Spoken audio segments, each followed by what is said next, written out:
la légende des rituels de la nuit dans les ruelles sombres des vieux quartiers arabes, là où le silence de la nuit n'est interrompu que par le grincement des volets ou le sifflement du vent, circule une histoire terrifiante, transmise de génération en génération. C'est l'histoire de le chat de la nuit. Mais ce n'est pas un simple chat. C'est une créature de l'obscurité, un être surnaturel, une ombre qui rôde dans les recoins les plus sombres de la nuit. Tout a commencé par une série de disparitions étranges dans un vieux quartier de la Médina. Personne ne savait exactement ce qui se passait. Des gens disparaissaient la nuit sans laisser de traces, et les quelques témoins affirmaient avoir vu un gigantesque chat noir, aux yeux rouges brillants, errant près des ruelles. Au début, certains pensaient qu'il s'agissait simplement d'une rumeur, un mythe que les vieux racontaient pour effrayer les enfants. Mais au fil du temps, les disparitions devinrent de plus en plus nombreuses, et la peur se propagea. Les habitants des quartiers voisins commencèrent à éviter de sortir après le coucher du soleil. On racontait que ceux qui osaient s'aventurer dans les ruelles sombres rencontraient la silhouette menaçante du chat, qui semblait les suivre des yeux, sans jamais bouger. Quand quelqu'un s'approchait trop près, il disparaissait dans la nuit, et personne ne savait jamais ce qu'il devenait. C'était comme si le chat les absorbait, les engloutissait dans les ténèbres. Certains disaient qu'il ne s'agissait pas d'un simple chat, mais d'un démon, un djinn métamorphosé, un être maléfique capable de changer de forme. On racontait qu'il avait été autrefois un homme, un esprit malfaisant puni par un ancien magicien pour ses péchés. Sa transformation en chat noir avait été une malédiction éternelle.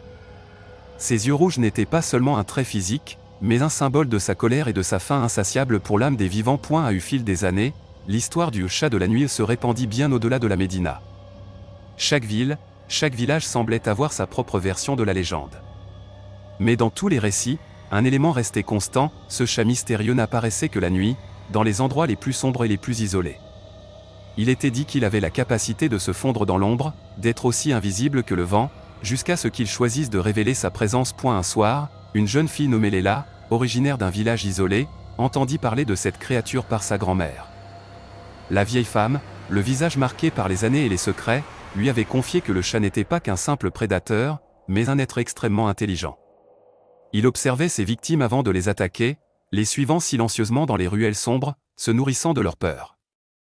Selon la légende, la créature pouvait pénétrer l'esprit de ses proies, les manipulant et les affaiblissant psychologiquement avant de les engloutir. Un soir d'hiver, Léla, attirée par les mystères de la légende, décida de partir à la recherche du chat de la nuit. Elle avait entendu des rumeurs selon lesquelles il se terrait dans les ruelles de la vieille ville, à la recherche de nouvelles âmes à dévorer. Sa curiosité l'emportait sur la peur. Elle savait que peu de gens revenaient vivants de ces rencontres, mais quelque chose au fond d'elle lui disait que cette nuit-là serait différente. Elle ne savait pas encore qu'elle se dirigeait vers un destin qu'elle ne pourrait jamais oublier. Elle se rendit au cœur du quartier ancien, là où les rues étaient étroites et labyrinthiques, et où la lumière de la lune avait du mal à pénétrer. Les ombres étaient épaisses, presque palpables, et la brise froide apportait une sensation étrange, comme si quelque chose la surveillait. Soudain, elle aperçut une silhouette se dessiner dans l'ombre d'un vieux bâtiment. C'était un chat, mais pas un chat ordinaire. Ce dernier avait des yeux rouges, luisants comme des braises, et son corps semblait se fondre dans les ténèbres autour de lui. Il la fixait intensément, comme s'il attendait que Léla fasse le premier mouvement. A eu début, Léla crut qu'il s'agissait simplement d'une illusion. Mais lorsqu'elle fit quelques pas en avant, le chat avança lentement, se rapprochant d'elle sans bruit.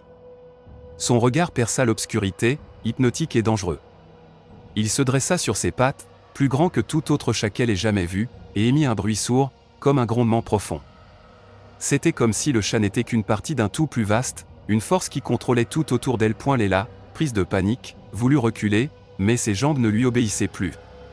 Elle se sentit piégée, paralysée par le regard intense du chat. À cet instant, elle se souvint des récits racontés par sa grand-mère, des avertissements concernant l'emprise du chat sur l'esprit de ses victimes. Léla se rendit compte que ce n'était pas seulement son corps qui était en danger, mais son âme elle-même. Dans un dernier effort, elle se rappela un vieux rituel que sa grand-mère lui avait enseigné pour se protéger des forces maléfiques. Elle sortit une petite amulette de son sac, la tenant fermement dans sa main. Elle ferma les yeux et murmura des paroles anciennes, des incantations qui, selon les croyances, avaient le pouvoir d'éloigner les créatures des ténèbres. À un moment où elle termina son invocation, une lumière éclatante entoura son corps, et le chat recula d'un pas. Ses yeux rouges brillèrent intensément, puis il disparut dans un nuage de fumée noire, se fondant à nouveau dans les ombres. Léla tomba à genoux, épuisée et tremblante, mais vivante. Lorsqu'elle se redressa, le chat avait disparu, et les ruelles étaient de nouveau plongées dans le silence. Elle retourna chez elle, son esprit encore hanté par ce qu'elle venait de vivre. Mais une question demeurait, était-ce vraiment la fin de l'histoire? Ou avait-elle seulement effleuré la surface du mal qui se cachait dans les ténèbres de cette vieille ville? Elle savait désormais que le chat de la nuit, ce démon métamorphosé, n'était pas simplement une légende. Il était réel, et il reviendrait peut-être un jour pour la traquer à nouveau. Et la vieille Médina, avec ses ruelles sinueuses et ses coins sombres, était pleine de mystères. Mais l'histoire de Léla servit de leçon, ceux qui cherchaient à défier les ténèbres devaient être prêts à payer le prix de leur curiosité. Et le chat de la nuit, quant à lui, continuerait à hanter les ombres, attendant la prochaine âme à dévorer. Les mois passèrent, et bien que Léla ait survécu à sa rencontre avec le chat de la nuit, l'ombre de l'événement ne la quittait jamais vraiment. Elle avait cru, au fond de son cœur, qu'elle avait définitivement repoussé la créature. Cependant, une part d'elle savait que le mal n'était jamais aussi simple à vaincre. Les anciens disaient toujours, un djinn ne meurt jamais. Et c'était dans cette conviction que Léla vivait désormais. Le retour à la normalité semblait lointain. Chaque nuit, avant de s'endormir, elle vérifiait les fenêtres et les portes, s'assurant qu'elles étaient bien fermées. Ces nuits étaient peuplées de rêves hantés, où les yeux rouges du chat l'observaient, même dans le silence de son sommeil. Elle ne pouvait plus se défaire de cette sensation d'être constamment observée, comme si chaque recoin de la ville regorgeait de yeux invisibles attendant le moment propice pour surgir. Mais plus étrange encore, elle commença à remarquer de petites choses inhabituelles. Des bruits sourds, des craquements qui venaient des coins sombres de sa maison, des ombres qui semblaient se mouvoir seules, des murmures qu'elle entendait parfois lorsqu'elle passait près des vieilles ruelles. Un soir, alors qu'elle se rendait chez une amie, elle aperçut, dans l'obscurité, une silhouette familière. Elle s'arrêta net, son cœur battant la chamade. Le chat de la nuit, avec ses yeux rouges, se tenait là, immobile, observant Léla à distance. Cette fois-ci, la créature ne s'approcha pas immédiatement. Au lieu de cela, elle la fixait intensément, comme si elle l'étudiait. Léla sentit une nouvelle vague de terreur l'envahir. L'ombre de la créature semblait grandir, engloutissant toute la lumière autour d'elle. Mais contrairement à la première fois, Léla ne ressentit pas la même paralysie. Au contraire, une force nouvelle se réveilla en elle. Elle se souvint des paroles de sa grand-mère, qui lui avait toujours dit que l'esprit humain est la clé pour dominer les ténèbres.